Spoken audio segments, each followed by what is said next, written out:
Mr. Ambassador, thank you for this interview. We are here at Teleftea Square on the occasion of this photographic exhibition from Israel to renowned Israeli photographers. Diversity, a state of mind. Can you introduce us a bit to this exhibition?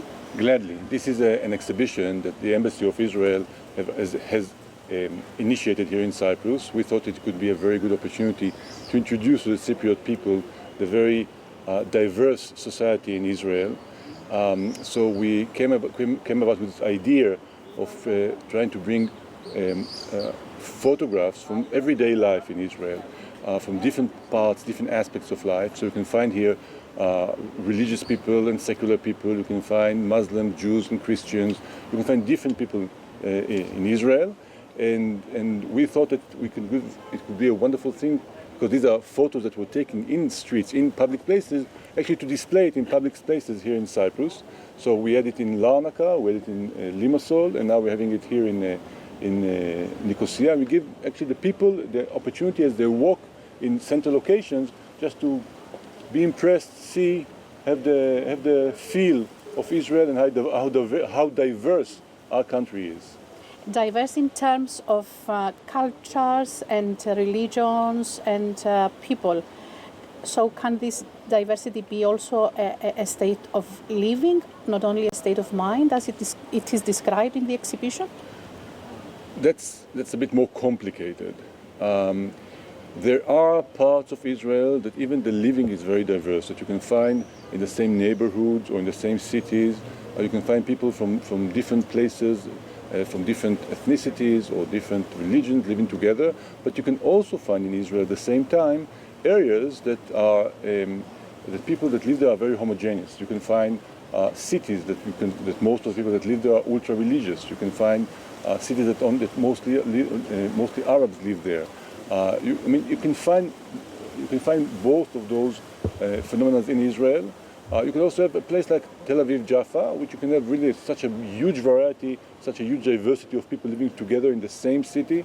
So you have, also in this, you have a diversity of possibilities.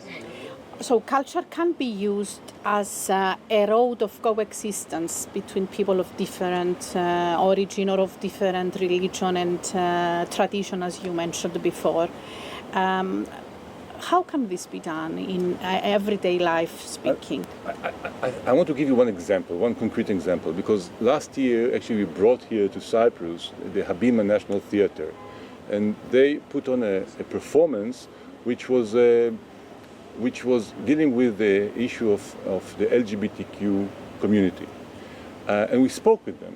We spoke with the actors, we spoke with the people of the show, and it was amazing to see what they told us about when they were performing also in Israel outside of Tel Aviv. Because when they went out, because in Tel Aviv it's not an issue. Tel Aviv is a very progressive city, but outside of Tel Aviv, the reaction they got from the people was, this is my story, this is what I feel as well.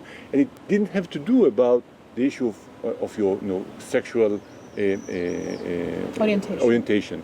It was about, how can I tell my parents who I am? It could be about different issues. And everybody felt that his parents don't understand him, that his family doesn't accept him, could connect to this play. And we heard similar things also here in Cyprus when we put it on. Even though it was a story about people from a different country, a different religion, different problems, the basic human feelings were there. So people could relate to those basic human feelings, and this is how you make those bridges between people in the what I would call the people-to-people level. Do you think that one can find that as a way of strengthening relations between nations and countries through culture? I think this is almost obvious. We usually have problems with other people. We don't understand who they are, where they come from, what makes them tick, what is their motivation. But once we know people, once we get, this is not just a face, this is not just somebody that you can catalog saying, oh, he belongs to this group or the other group, but it's a human being with a problem, with emotions, with difficulties, with dilemmas. All of us, no matter where we are from, we can relate to this. That's what I think. We did hear you in the past saying that people is the strength of Israel. This diversity and this strength, how do these two combine in terms of Israel? I'll tell you.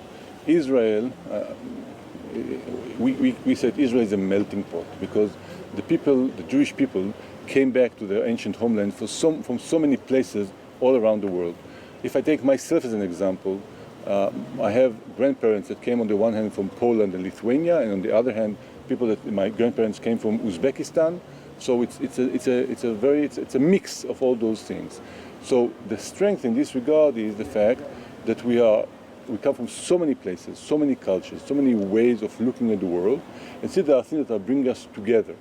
The second element of strength in this regard is the fact that Israel for many years had no natural resources, none whatsoever.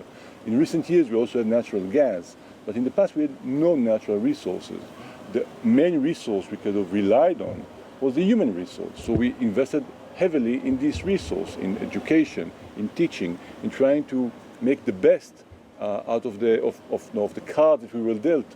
And this is how we were able to use our brains and bring about different kind of innovations, different kind of achievements in technology, in science, and other things that would help us actually survive in the somewhat challenging environment we have to live in. Coming to this challenge you mentioned just now, 75 years of independence of Israel this year, you're celebrating this is part of your, let's say, what you organize here in Cyprus to celebrate that occasion. And with what we are talking about diversity and strength, how would you describe Israel to that dimension today? So yes, very much so. This exhibition is very much part of our 75th anniversary of independence of Israel. We actually have plans to have a series of events, cultural, artistic events throughout this year of 2023. We have some other Israeli companies and theaters coming here, both in, we have a plan for one in June and one also later on in the Nicosia International Festival. And this is part of this very much so. How you combine diversity and strength today in Israel to the dimension of your 75 years of existence? I'll be very honest with you. It's not an easy combination. It's not necessarily that, oh, this is just a source of strength, this is just something that you have benefits for or benefits of. This is also an issue that you can see that people have those differences between people also have an effect on the way that sometimes they disagree with each other. It creates a very vibrant society, a society that in which people tend to argue quite a lot. You can see in recent weeks, also in recent months in Israel, there were big protests in the streets because there are differences of opinion. I believe that the strength of democracy is actually measured exactly in those moments.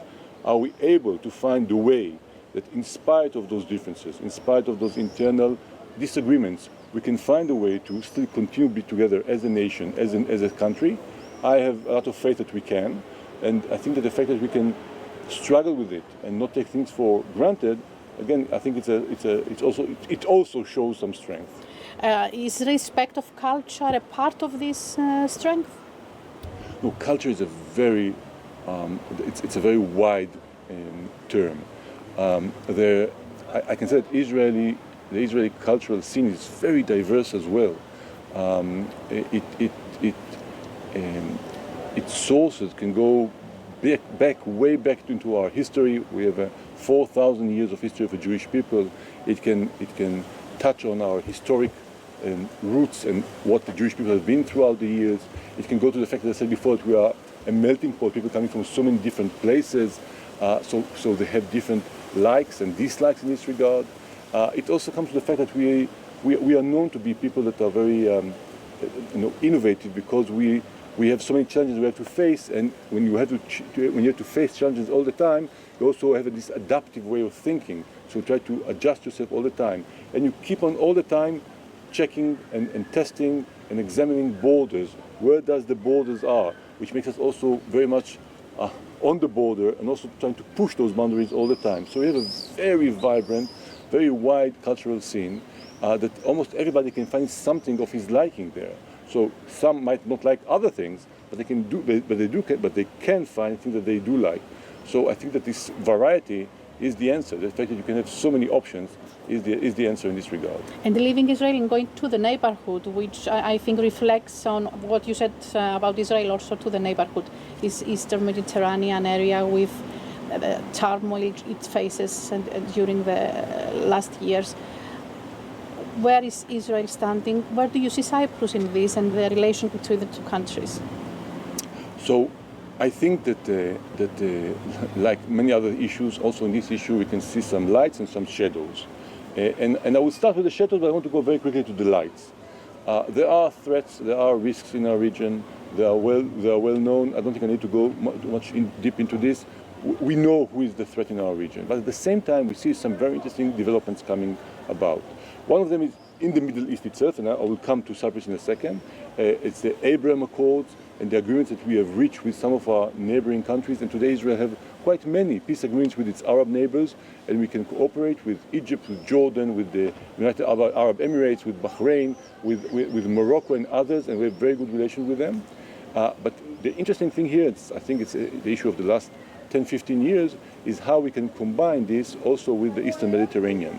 If in the past this was like a border that separated the Europe from the Middle East, today this became a region that we can cooperate.